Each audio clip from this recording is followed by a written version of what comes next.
Olá, que bom ter você por aqui. Esse é o Todos na Web, um podcast do seu WebBR que aponta caminhos para uma web verdadeiramente inclusiva. Aqui vamos explicar de forma simples como aplicar os requisitos previstos na Norma de Acessibilidade em Conteúdos e Aplicações Web, a ABNT 17225, para eliminar barreiras na web. Olá, eu sou o Reinaldo Ferraz, especialista em acessibilidade digital do seu WebBR. Eu sou um homem branco, de cabelo castanho liso, com uma barba que já está ficando quase toda branca, e estou usando uma camiseta preta do seu Web. E hoje eu estou aqui com duas especialistas em acessibilidade digital, a Cláudia e a Sandiara, e aí eu gostaria de pedir para elas se apresentarem antes da gente começar o nosso episódio. Olá, eu sou a Cláudia Martim Nascimento, eu sou uma mulher de pele clara, eu tenho cabelos castanhos escuros, mais ou menos na altura do ombro, eu tenho olhos escuros também, castanhos, eu uso óculos, eu estou vestindo aqui uma camiseta azul, e com a manga um azul um pouquinho mais escuro. Eu sou designer de formação e trabalho com web há bastante tempo e acessibilidade há 13 anos, eu trabalho com acessibilidade na minha empresa Acesso para Todos, né, que eu sou cofundadora. Oi, pessoal, tudo bom? Meu nome é Sandiara Pérez, mais conhecida como Sandy. Eu sou uma mulher de pele clara, cabelos castanhos na altura dos ombros, com mechas desbotadas na lateral direita, tenho sardas abaixo dos olhos e hoje eu tô vestindo uma camiseta preta de gola alta e um colar colorido de estrelinhas. Eu sou designer de produto com foco em acessibilidade, já atuo há algum tempo aí no setor financeiro e bancário. Legal, obrigado. Agradeço muito vocês estarem aqui para a gente falar de um tema muito interessante, muito específico, né? Que é sobre listas e tabelas, né?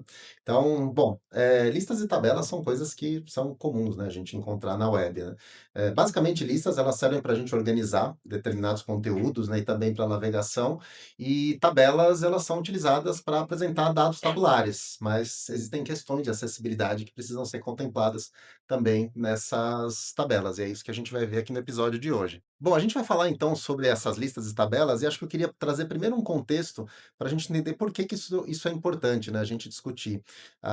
Imagina um cenário que você tem um texto corrido, sem marcação nenhuma, né, ou então, mesmo para navegação, né, se você tem uma navegação confusa, isso pode ser complicado se você não tem uma marcação adequada. E a mesma coisa para tabelas. Imaginar que a gente tem tabelas muito grandes, muito complexas, e que talvez podem ser difíceis, né, para a gente poder navegar, e isso tem um impacto muito forte, né, em cima da navegação de pessoas com deficiência. E acho que é isso que a gente vai começar a abordar aqui. Primeiro eu queria perguntar para a Clau aqui, na verdade comentar com ela, né, sobre a norma da BNT, essa relação com esses itens, porque a norma a gente está trazendo aqui esse podcast sobre a norma, mas a norma aborda vários detalhes relacionados a listas e tabelas, né, Clau? Sim, quando a gente usa listas e tabelas da forma correta, a gente organiza os conteúdos na tela, né, então visualmente eles ficam melhor estruturados, mas a forma correta de usar isso de forma semântica ajuda também as pessoas com deficiência, porque eles servem como um mecanismo de navegação. Então, a norma BNT 17225 traz esses requisitos e recomendações para ajudar a gente a construir as listas e tabelas de uma forma visual, mas semântica também. Por exemplo, agrupar itens de mesma natureza, quando a gente for criar listas de itens, de acordo com o tipo de conteúdo. As tabelas, normalmente, elas têm, dados que têm relacionamentos entre si. Esses relacionamentos também têm que estar claros para todo mundo de forma semântica. Então, quando a gente cria listas e tabelas, de forma correta, semanticamente adequada, isso ajuda que todo mundo consiga compreender essas informações. A Cláudia já começou comentando um pouco sobre a questão, relacionada à formatação e uso adequado de listas e tabelas, mas eu queria tratar a primeira barreira relacionada principalmente a listas, a gente ter a criação de listas de forma só visual. Então, acho que é a mesma coisa que a gente fazer uma lista no Word, né, com tracinhos, né, com asteriscos. Eu queria que vocês comentassem um pouco sobre isso. Qual que é o impacto para as pessoas com deficiência de listas que são apresentadas só de forma visual para o usuário? É comum que algumas pessoas construam as listas, de forma somente visual, mas semanticamente elas não têm a informação de que são listas de itens. Por exemplo, você pode colocar asteriscos antes de cada item de lista, ou um tracinho, né, como você mesmo falou, e aí colocar uma quebra de linha após cada item.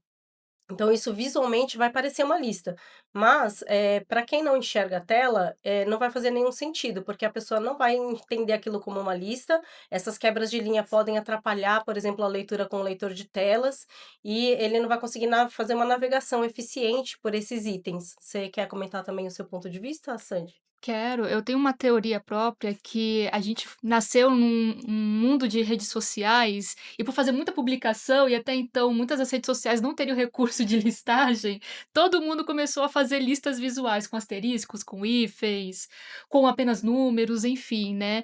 Então a gente, por si só, a gente não tem uma prática de escrita utilizando os elementos corretos. E eu creio que a navegação mais impactada é a navegação com leitores de tela. Um exemplo, eu acho que vamos dar aqui de uma receita. Né, uma receita que tem vários itens, várias medidas, às vezes a pessoa só quer saber o quarto item daquela lista. Normalmente quando a pessoa colocar isso como apenas um parágrafo, aquilo vai ser lido como um bloco único.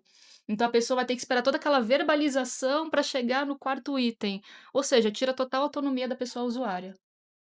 E isso impacta também a questão hierárquica, né, dentro de uma lista, né. Então, é que você falou da receita de bolo, eu fiquei imaginando você ter uma receita de bolo e aí você tem subtópicos da receita de bolo. Então, o que que a pessoa faz? Coloca 3 espaços e coloca um outro tracinho Nossa, ali, sim. né. Então, isso acaba trazendo, acho que também mais problema com relação a isso. E o que que a gente precisaria fazer então para garantir que isso seja acessível para as pessoas com deficiência?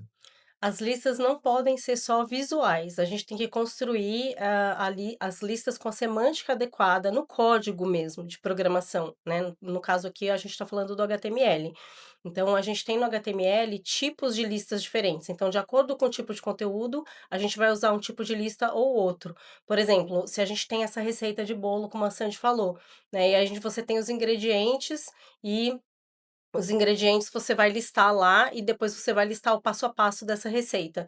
Então, os ingredientes, eles não têm uma ordem específica, você pode pegar primeiro o ovo, depois a farinha. Então, a gente tem um tipo de lista para isso, que são as listas não ordenadas, que a gente usa a UL no HTML. Se os itens fazem uma diferença, a gente não pode alterar, né? Como, por exemplo, o passo a passo, você não pode colocar um passo na frente do outro. Você primeiro tem que juntar os ingredientes para depois misturar. Você não pode inverter, né. Então quando a gente tem isso, a gente usa as listas ordenadas, que são as OLs no HTML. E a gente tem um outro tipo de lista ainda, que são as listas de definições, que são aquelas que agrupam, um par de informações. Por exemplo, se você tem um termo e a definição desse termo, ou se você tem uma pergunta e uma resposta. Daí a gente usa a DL no HTML, que são as listas de definições. Corroborando aqui com a Clau, acho que a importância do uso da semântica correta permite, claro, uma melhor navegação com leitores de tela, então a pessoa vai acessar a informação que ela quer no contexto que ela precisa, com a autonomia que ela tem, mas eu ouso dizer também que facilita a estilização depois. Se eu quero estilizar os bullets, o tipo de número, se de repente eu utilizar algarismos romanos faz mais sentido naquele meu contexto do que numéricos e assim por diante. Então, até mesmo pensando em manutenção de código, fica muito mais fácil nesse sentido. E acho que isso que vocês estão falando de listas e semântica, acho que tem uma relação não só com textual, né, porque a gente utiliza hoje listas até na navegação, então é muito comum você encontrar menus de navegação que são criados como listas, menus e submenus, e aí você tem a possibilidade do usuário, principalmente o usuário de leitor de tela, ele saber que ele está chegando num item de menu e aquele é um item um de 5, né. Então essa semântica eu acho que ela é muito importante para a gente poder tratar e aí eu acho que eu queria até entrar um pouco nesse tópico, né, a gente está falando um pouco sobre listas e semânticas, entrar um pouco mais a fundo, até sobre esses outros usos da lista, né, por exemplo, no caso de criação de um menu, né, para a gente poder estruturar, né. Qual que é a importância da gente usar listas para esse tipo de conteúdo? Quando a gente faz isso, a gente ajuda a navegação, principalmente para pessoas que usam tecnologias assistivas.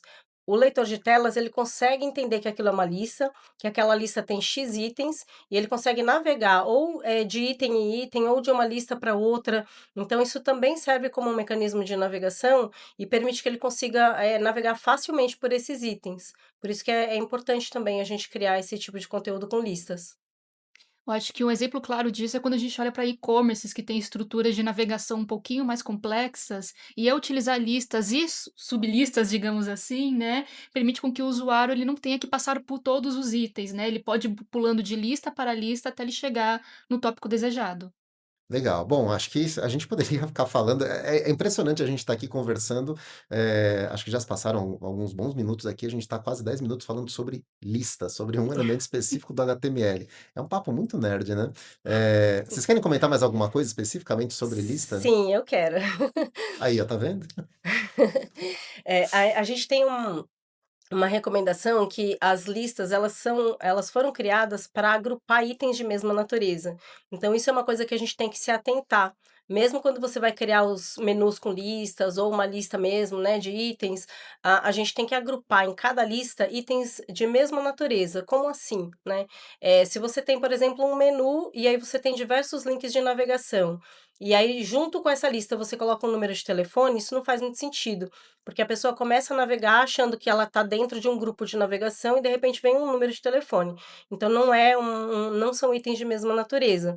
Agora imagina, por exemplo, uma página de um e-commerce, uma loja virtual, e aí você tem uma lista com os produtos adicionados no carrinho.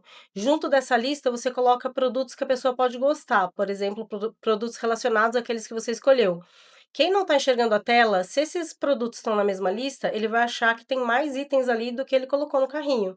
Então pode trazer uma compreensão incorreta da informação. Por isso que é importante a gente lembrar disso também. Eu também queria reforçar o ponto sobre a importância das listas para a simplificação do conteúdo, seja visualmente, seja do conteúdo textual como um todo. Quando a gente separa o conteúdo de parágrafos em bullets para que facilite a compreensão, como se fosse um próprio slide que a gente faz no dia a dia, né? Isso facilita a comunicação. Então, tudo que tange de normas e boas práticas a conteúdo, como espaçamento de texto, contraste, também se aplicam aqui para listas. Então, eu acho que é mais um reforço mesmo. Legal. Agora chega de falar de lista, né? Vamos falar um pouco sobre tabelas, né? Tabelas são muito comuns, né, a gente utilizar hoje na navegação na web, e eu acho que talvez, acho que a questão prática das tabelas é que, muitas vezes a gente publica tabelas muito complexas, tabelas grandes, mesmo com referência visual, às vezes fica difícil você relacionar a linha com a coluna, às vezes algumas, tabelas elas agrupam colunas, agrupam linhas, isso acaba sendo complicado. E por isso que eu acho que eu queria começar trazendo a primeira pergunta relacionada também à semântica, né. Acho que a gente vai falar muito nesse podcast aqui sobre semântica, não só nesse episódio, mas acho que a questão de tabelas, sem semântica, elas são são barreiras delicadas, né, para pessoas com deficiência. Eu queria que vocês comentassem um pouquinho sobre isso. Qual é o impacto de tabelas que não usam uma semântica adequada do HTML? As tabelas, elas relacionam dados, elas servem para organizar dados que têm relacionamentos entre si, né, de uma forma estruturada. Quando a gente não tem essa semântica, visualmente ela pode parecer simples de entender, mas no código, vai ficar uma bagunça, ninguém vai entender nada, que informação está relacionada a qual informação, né. Então é uma grande barreira quando a gente não coloca a semântica correta em tabelas. Você quer complementar, Sandy? Como que é para você a navegação em tabelas, assim, a compreensão? Eu acho que se a gente for trazer um exemplo prático, em uma tabela, por exemplo, que eu relaciono o nome da pessoa, nome do pai, nome da mãe, né? Se eu não tenho a marcação correta, por exemplo, do cabeçalho na tabela, pode ser que eu esteja numa célula qualquer, e eu não saiba se aquela célula se refere ao nome do pai, ao nome da mãe ou ao nome da própria pessoa. Mas quando a gente fala de semântica em tabela, acho que o sinônimo principal é encontrabilidade. Eu ter certeza do que aquela informação está vinculada. E aí quais os cuidados que a gente tem que ter então para poder contemplar essa semântica no HTML na construção de tabelas? A gente tem que usar a semântica adequada, né. No HTML, a gente tem o table, que ele serve é o elemento correto para criação de tabelas, e ele tem os seus elementos filhos. Então, por exemplo, as linhas a gente cria com as TRs, aí a gente tem as células de dados que a gente cria com as TDs, e aí a gente tem os cabeçalhos, que justamente esses são os mais importantes, porque a gente tem que vincular as informações. Os cabeçalhos a gente cria com o TH no HTML. Quando a gente faz isso, a pessoa chegou com o leitor de telas numa célula de dados, ele vai anunciar para ela aquela informação e a informação do cabeçalho também. Então, ela consegue entender esses relacionamentos. Por isso que é muito importante. Além disso, a gente tem outros cuidados. A gente tem que colocar um título na tabela para identificar o que que é aquele conteúdo da tabela. A gente faz isso com o caption no HTML. Quando a gente coloca um título e a gente vincula ele com o caption à tabela, também fica fácil da pessoa chegou na tabela com o leitor de telas, ela sabe, ele anuncia aquele título, então ela sabe do que se trata aquele conteúdo, e aí ela vai decidir se ela quer entrar na tabela para tentar entender aqueles relacionamentos ou não. E tem mais uma coisa ainda, quando a gente tem tabelas complexas, que são essas que você mencionou, que tem um monte de cabeçalhos, um monte de colunas e linhas, daí pode ser um pouco mais complexo para algumas pessoas, principalmente pessoas com deficiências cognitivas. Então daí a recomendação é que a gente coloque uma descrição para essas tabelas, explicando o que é, que tipo de conteúdo que essa tabela visa explicar, como que esses conteúdos estão organizados. Isso pode estar no meio do conteúdo, mas pode também estar vinculado à tabela de forma semântica. E tudo isso ajuda as pessoas a compreenderem as informações de uma forma mais fácil. Perfeito. E, ô Cláudia, você comentou a questão do título, eu queria tirar uma dúvida, porque eu já percebi isso em desenvolvimento e acho que é algo razoavelmente comum. Você falou do título das tabelas, né, utilizando um elemento caption dentro da tabela, mas é muito comum a gente encontrar cabeçalhos antes das tabelas e aí as pessoas não usam o caption. O que que vocês recomendam nesse caso? Dá para usar esse tipo de coisa? É melhor a gente focar no caption? Bom, na minha opinião, para tabelas é melhor usar o caption, mas nada impede de você colocar também um cabeçalho ali para ajudar o usuário a chegar perto da tabela de uma forma mais rápida. Porém, os leitores de tela, por exemplo, eles têm recursos para navegação por tabelas. Então, quando a pessoa quer encontrar uma tabela, ela vai por esses recursos e ela chega na tabela, assim, independente de ter um cabeçalho ali ou não. Pode, talvez, dependendo do contexto, ajudar a organizar as informações na página. O que Eu que você ia acha? eu ia comentar exatamente isso. Acho que vale a pena entender o contexto, principalmente entender se tem algum conteúdo entre aquela seção, o título da seção e a tabela, que vale a pena inserir, então, esse cabeçalho para facilitar a navegação. Caso contrário, o próprio caption já resolveria esse problema. Bom, e agora relacionado a um outro tópico, uma outra barreira, que é sobre usar tabelas para organizar conteúdo visual. Então, que a gente chama de usar tabelas para layout, né? Falando nisso, eu começo a voltar no começo dos anos 2000, quando eu desenvolvia site usando tabela, né? Recortava aquele monte de tabela, e desenhava no Photoshop. Mas eu queria que vocês explicassem por que que essa prática ela não é recomendada ou ela não é adequada para contemplar a acessibilidade. Eu tenho que fazer uma confissão aqui, que eu também sou da mesma época, e eu cheguei a criar sites com tabelas, e quando surgiu o Tableless eu fiquei assustadíssima, assim, o que que é isso, né. Aí depois a gente foi aprendendo. E, assim, apesar de hoje não ser tão comum, ainda existe isso, né, tem alguns desenvolvedores que ainda usam tabelas para organizar o conteúdo visualmente na tela. Isso não é uma boa prática, principalmente se essa tabela vem com semântica, porque daí um leitor de telas vai começar a fazer relacionamento entre os dados, mas na verdade essa tabela nem existe visualmente ali, ela está só no código para organizar o conteúdo. Aí imagina a confusão que é, né, se um leitor de telas começar a associar todas essas informações. Então, se for uma tabela para apresentar dados, na tela visualmente, a gente tem que tirar totalmente a semântica dessa tabela. Olha, eu já sou da geração Z, então eu não peguei a criação de de sites em tabelas, eu já peguei o Flex no CSS, que já permite a gente trabalhar um pouquinho melhor nesse quesito, principalmente quando a gente pensa em responsividade. Porque quando a gente trabalha com tabelas, não necessariamente a gente vai conseguir fazer com que aquele elemento se adapte em dispositivos menores, seja em desktops menores ou até mesmo em dispositivos móveis. Nossa, eu lembro a construção de tabelas, para layout, a gente fazia tabelas muito complexas, e aí você tinha blocos de célula que se juntava com uma outra, Jesus! row span, eu não E tinha quero o Dreamweaver, lembra? O tinha, Dreamweaver, ele já Dreamweaver. cortava tudo e montava as tabelas já prontinhas, com todas as imagens. Que É, horror, né? só fazer um parênteses aqui, gente, nesse episódio, mas eu usei muito uma ferramenta do Photoshop na época, chamava Image Ready, que depois foi incorporado com o Photoshop. Ele pegava a imagem do Photoshop e você fazia a marcação, ele cortava todas as imagens e cortava e já colocava dentro de uma tabela. Eu Eu usei. achava aquilo maravilhoso. Depois que eu fui perceber Jesus. O Problema que tamanho do era. Gente, eu sou uma problema, né. pessoa que eu nunca toquei num disquete na vida. Vocês estão falando aqui, eu tô tentando imaginar. Que O absurdo. que é isso, né. É, a web passou por muita coisa para chegar ao que ela é hoje, Imagino. viu. Bom, gente, e sobre tabela, vocês querem comentar mais alguma coisa, mais alguma dica, alguma boa prática para poder construir tabelas de forma mais acessível? Eu acho que a gente tem que ter cuidados, né, com o uso das tabelas, porque, as tabelas são muito importantes, mas a gente tem que usar elas para apresentar dados tabulares, que são os dados que relacionam as informações, né, onde as informações podem ser organizadas em linhas e colunas, e não ficar usando tabelas para criação de layout. E também cuidar com a tabela mesmo, né, visualmente, porque nem todo mundo tem facilidade de compreender informações em tabelas. Então, tabelas muito complexas, talvez seja interessante a gente colocar alternativas em outros formatos também para apresentar essas informações. Eu acho que a primeira provocação é: esse conteúdo realmente precisa ser uma tabela? É a primeira reflexão.